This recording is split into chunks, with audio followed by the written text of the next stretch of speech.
Olá, meu nome é Henrique. Estamos aqui para mais uma aula do Home Bio.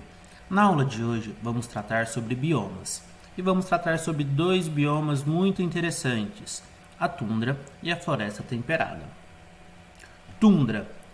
A designação tundra é derivada de tunturia, uma palavra finlandesa que quer dizer planície sem árvores, definindo claramente as características deste bioma. A tundra possui dois tipos, a tundra ártica, que é fria pela sua latitude, e a tundra alpina, que é fria pela sua altitude. A tundra ártica, ela recebe pouca luz e pouca chuva, apresentando um clima polar, frio e seco. O solo permanece gelado e coberto de neve durante a maior parte do ano. Possui um aspecto úmido e encharcado, em virtude da evaporação ser muito lenta e da fraca drenagem do solo causado pelo permafrost. Possui uma precipitação baixa, entre 15 e 25 centímetros ao ano. A tundra ártica é composta de duas estações bem definidas. Um curto verão de cerca de 2 meses, onde os dias são longos, podendo atingir temperaturas de no máximo 10 graus Celsius. Ao contrário do verão, possui um longo inverno de cerca de 10 meses, o qual apresenta dias mais curtos com temperaturas negativas, que pode atingir os menos 40 graus Celsius.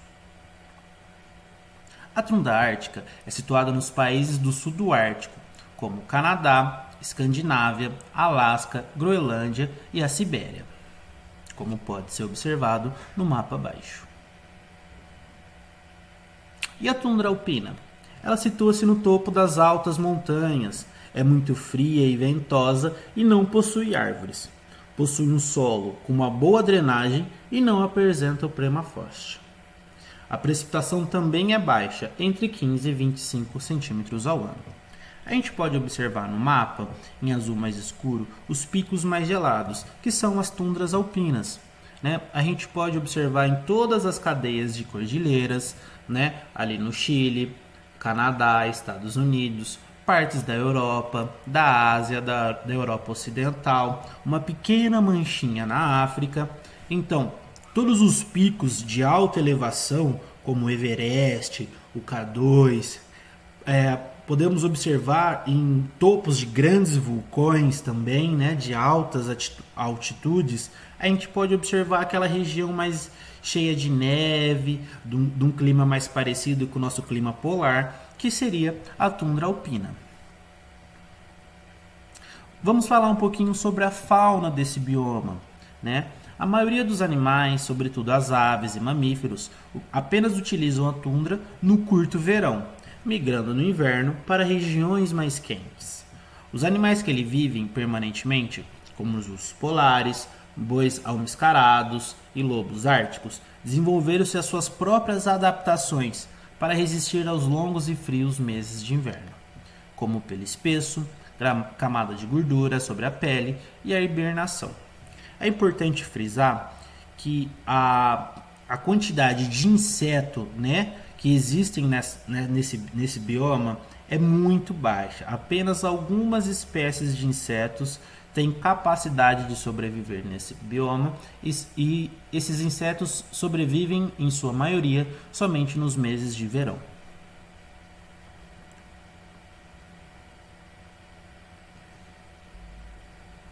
Vamos falar então sobre alguns animais deste bioma. Vamos falar sobre os ursos polares, que é o maior carnívoro terrestre. Um urso polar adulto pode pesar entre 350 e 700 quilos e mede entre 2,4 a 3 metros do seu comprimento total. A pelagem é composta por uma densa camada de subpelos, com cerca de 5 centímetros de comprimento, e uma camada de pelos externos com aproximadamente 15 centímetros. A sua dieta consiste principalmente de focas aneladas. O urso polar está classificado como vulnerável pela União Internacional para a Conservação da Natureza e dos Recursos Naturais, a IUCN. Estima-se que aproximadamente 20 mil ursos polares vivem atualmente no nosso planeta. O boi é um mascarado. Ele pode alcançar até 2,3 metros de comprimento e 1,5 de altura nos ombros, assim como pesar até 400 quilos. Durante o verão, eles vivem em áreas molhadas, tais como os vales dos rios, movendo-se para um ponto mais elevado no inverno para evitar a neve profunda. O boião mascarado são sociáveis e vivem em rebanho. Geralmente o seu rebanho possui ao redor de 10 a 20 animais, mas às vezes podem ter até 400 animais em um único rebanho. Eles alimentam-se de gramíneas, juncos e plantas da família ciperáceas, entre outras. Escavam através de neve no inverno para alcançar o seu alimento. O boião mascarado é um animal interessante porque ele é um dos únicos animais que vivem em rebanho na tundra ártica. Por quê? Por que o seu rebanho, na maioria das vezes, é pequeno? Devido à escassez de alimento. Conforme maior o seu rebanho, maior a necessidade de alimento. Então, como que às vezes eles podem ter até 400 animais num único rebanho? Normalmente são áreas de encontro, são áreas de grande proliferação de plantas, em consequência disso de alimento, onde acabam encontrando vários rebanhos distintos, formando um único rebanho muito grande. O boião mascarado ele tem uma ação defensiva muito interessante. Quando o boi mascarado ele sofre predação, quando ele se sente ameaçado, em vez de fugir, os bois machos, né, os mais velhos, eles formam um círculo colocando as fêmeas e os filhotes no centro, assim protegendo os mais novos. O alce é um animal que ocorre somente na tundra alpina. É o maior dos cervos, pode atingir mais de 2 metros de altura ao nível das suas escápulas e pesar mais de 450 quilos. Suas longas hastes servem para amenizar a temperatura corporal no verão. Alimenta-se de rebentos de folhas de árvores e de plantas aquáticas. A flora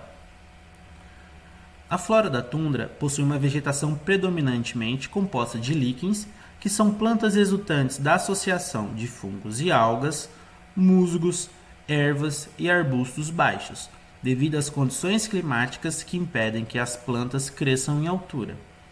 As plantas com raízes longas não se podem desenvolver, pois o subsolo permanece gelado, pelo qual não há árvores. Esta parte apenas ocorre na tundra ártica. Nas tundras alpinas existem algumas árvores, alguns arbustos com umas raízes mais longas, pelo fato de não permanecer o solo constantemente congelado, né? E desta forma, não ter no seu solo o permafrost. Como as temperaturas são muito baixas, a matéria orgânica decompõe-se muito lentamente, desta forma disponibilizando poucos nutrientes, dificultando o crescimento da vegetação, que se torna lento. O permafrost, né, é um termo em inglês que poderia ser traduzido livremente como permanentemente congelado. É uma superfície que permanece a temperaturas abaixo de zero por pelo menos 2 anos consecutivos e que pode ser constituída tanto por solo, como rocha, gelo, sedimento e matéria orgânica, como a gente pode observar na imagem. Existe uma fina camada de matéria orgânica, de solo, e abaixo dessa camada, uma camada do permafrost, que é constantemente congelado durante todo o ano, dificultando a infiltração de água, a infiltração de nutrientes e principalmente o desenvolvimento de raízes. Então agora nós vamos falar sobre floresta temperada. A floresta temperada é um bioma e da mesma forma da tundra, ela possui 2 tipos. Possui a floresta temperada decídua ou caducifólia. A floresta temperada decídua ou caducifólia possui árvores que perdem suas folhas periodicamente, no outono e no inverno. A queda das folhas está associada a uma adaptação das plantas na defesa contra a seca fisiológica, uma vez que o inverno, que dura cerca de 3 meses, é bastante rigoroso, onde a água acaba congelando no solo. Então acaba faltando água para essas plantas, acaba congelando esse solo e indisponibilizando os nutrientes para essa planta. E também existe a floresta temperada perenifolia. A floresta temperada é perenifolia quando as folhas das árvores não caem por motivos de clima ou estações. Caem somente quando a planta chega à senescência ou quando acontece uma seca. Ela é caracterizada pela presença de árvores chamadas coníferas. As florestas temperadas pereniformes, elas são florestas que nós conseguimos imaginar facilmente. Florestas de pinheiros, né? A nossa árvore de Natal, né? No caso do Brasil utilizamos árvores de plástico, né? Mas aquele formato daquela árvore, né? As imagens que nós temos de uma floresta cheias de pinheirinhos são florestas temperadas perennifólias. A floresta temperada, ela fica localizada nas regiões de climas temperado da Terra, oeste da América do Norte, por quase toda a Europa, leste e oeste da Ásia, leste dos Estados Unidos, Austrália, Nova Zelândia, sul do Chile. E como que é o solo dessa floresta? Possui uma serrapilheira, muito rico em nutrientes, acúmulo de matéria orgânica e apresenta uma cor escura. Observa-se nesse solo o que acontece. Conforme as estações do ano e principalmente na decídua, as folhas, né, dessas árvores acabam caindo ao solo, tem um acúmulo muito grande de matéria orgânica.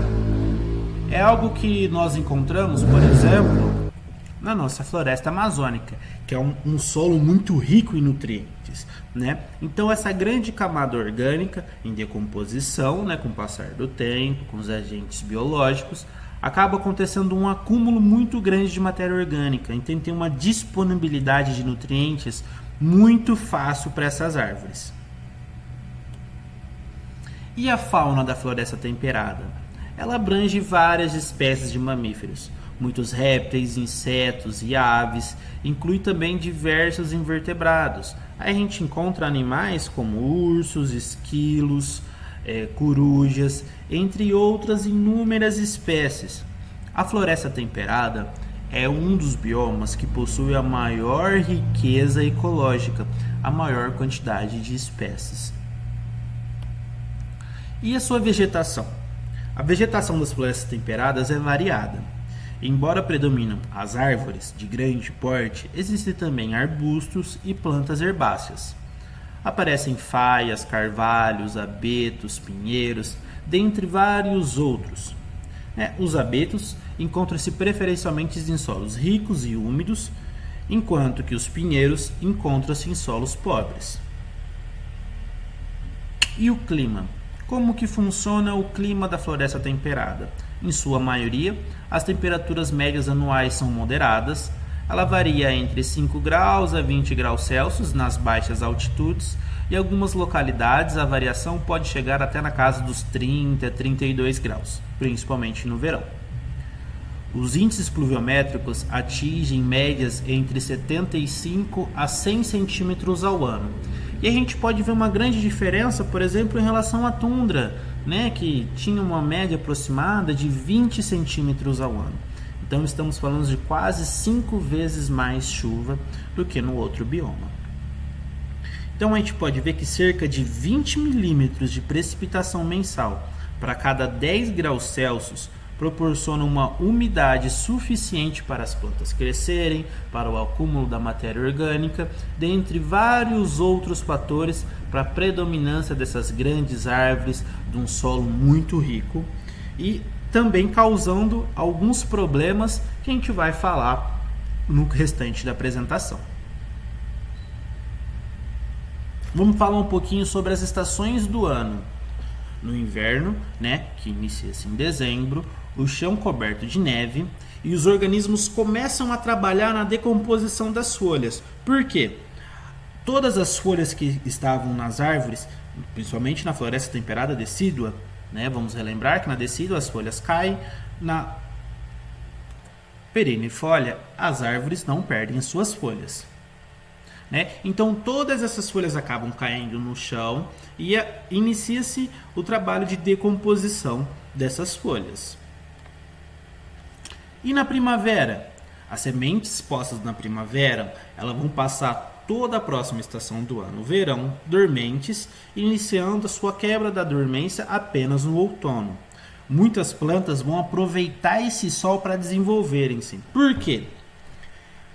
No início da primavera, as árvores ainda não possuem muitas folhas. Então, a luz solar acaba chegando até o solo, acaba chegando até as árvores menores, dando a elas a disponibilidade solar para poder efetuar o seu crescimento. Então, nós tivemos o início da decomposição da matéria orgânica no inverno, disponibilizando nutrientes no solo. Nós temos a luz solar, umidade no solo. Então, temos todos os pontos chaves, os pontos iniciais para um bom desenvolvimento das plantas. E no verão? No verão é uma floresta viva, né? Passou a primavera inteira se desenvolvendo, recebendo luz solar, criando as suas folhas, né? Ganhando corpo à floresta, ganhando vida.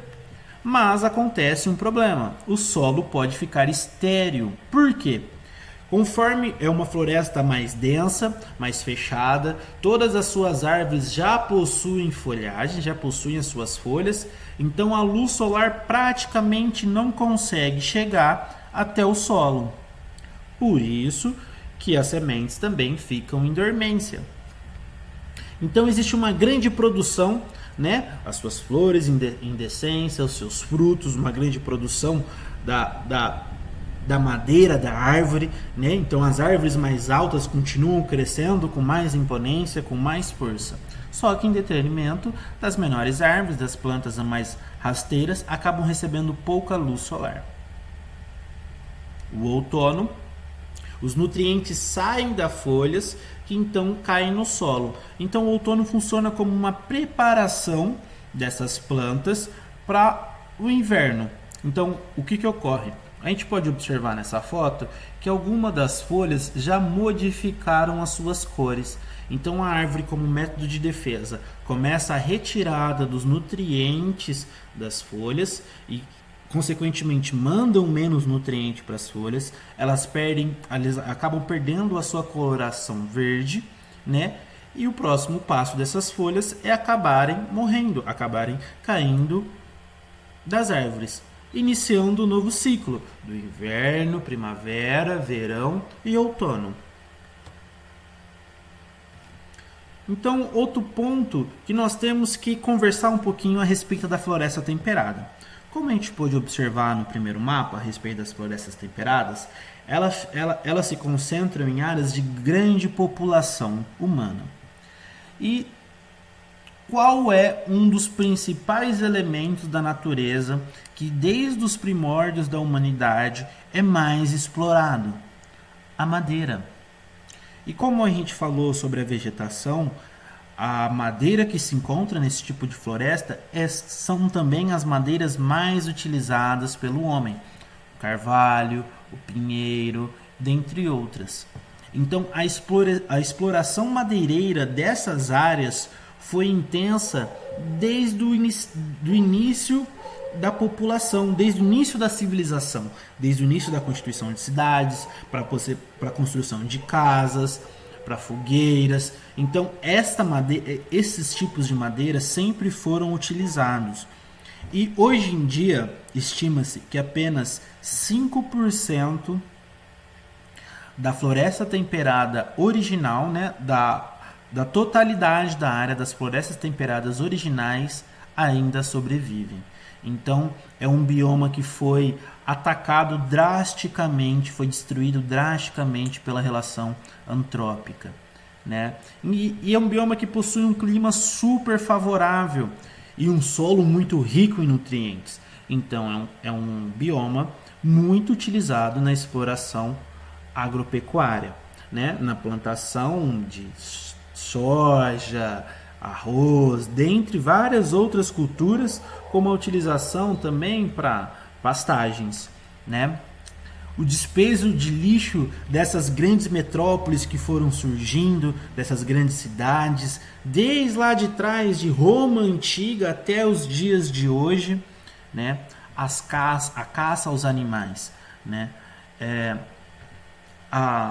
O bioma floresta temperada é um dos biomas que possui a maior quantidade de animais com risco em extinção. Possuem animais que são, em sua maior virtude, de grandes portes, como por exemplo o urso, animais pequenos como os esquilos, mas que dependem de toda uma rede alimentar, que depende de todo um processo ecológico que acontece naturalmente. E a partir do momento que uma dessas partes desse processo é tirado, então toda essa cadeia acaba desmoronando. Né? A intensa atividade industrial, né? A gente pode citar ali, por exemplo, a Inglaterra, né? Na Revolução Industrial, né? As grandes máquinas a vapor, o excesso do gás carbônico, as mudanças climáticas em decorrência, né? De toda essa relação antrópica, né? Causada pelo ser humano, acabam de certa forma prejudicando muito intensamente o bioma tratado como a floresta temperada.